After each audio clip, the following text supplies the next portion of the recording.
Shocking news. And what happened this week? Niger government is accusing France of plotting a covert invasion of its territory, despite announcing the withdrawal of its troops. The government of Niger revealed that France is secretly preparing for war, sending military planes, helicopters, armored vehicles, and ships to nearby country. Hundreds of military airplanes are flying in and out, dropping huge amount of war equipment in Senegal, Côte d'Ivoire, and Benin. They are desperate to overthrow the regime in Niamey, despite the fact that it was a bloodless coup. But wait, there's more. The French embassy in Niger is once again under the spotlight after local authorities found Burkinabe military uniforms hidden in a vehicle that left the French embassy. These findings raised more questions than vinegar and baking soda.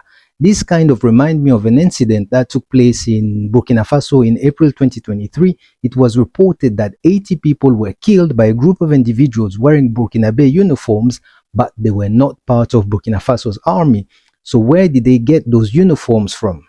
Your guess might be better than mine, but mine is less kinder than yours.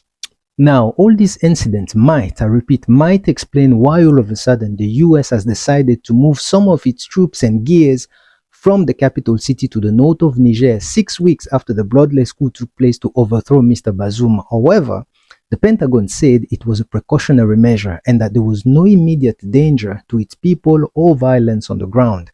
The US has about 1,100 soldiers in Niger who they say are fighting armed groups. The US has also stopped all joint exercise with Niger's army, and they've removed non-essential staff from its embassy in the capital city. This move also comes as Russia's spy agency accused Washington of plotting to put in the past tense the new government in Niger.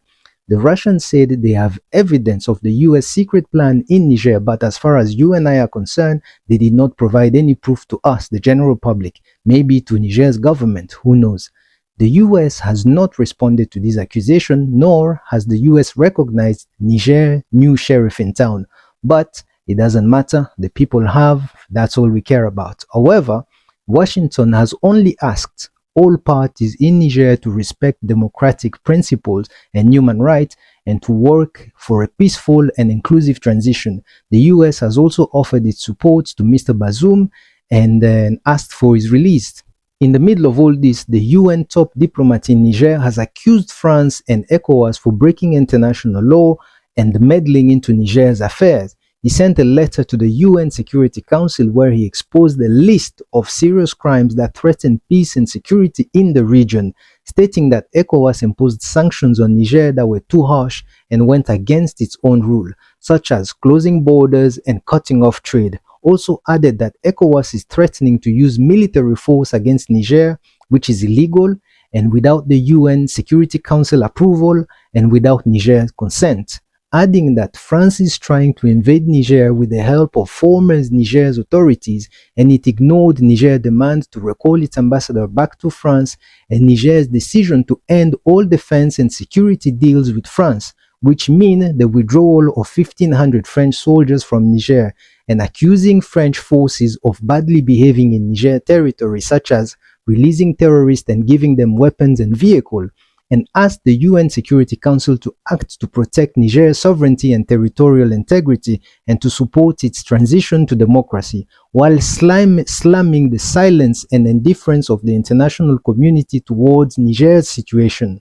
In Mali, the government declared 3 days of national mourning after a boat carrying passengers on the Niger River was attacked by armed groups on Thursday, claiming the lives of at least 64 people, 49 civilians and 15 soldiers. It is alleged that the boat was hit by at least 3 rockets fired at the engine while traveling.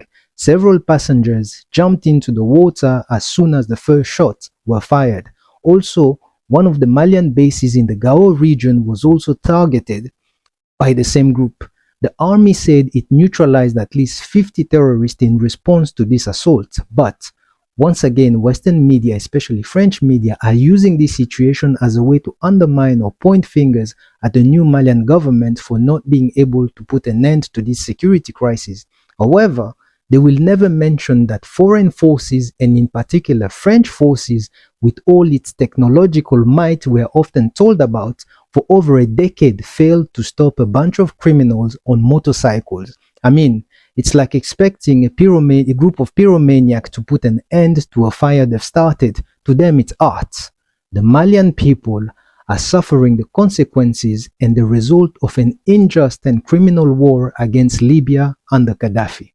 South Africa has denied the claim that it supplied arms to Russia as made by the US ambassador in South Africa.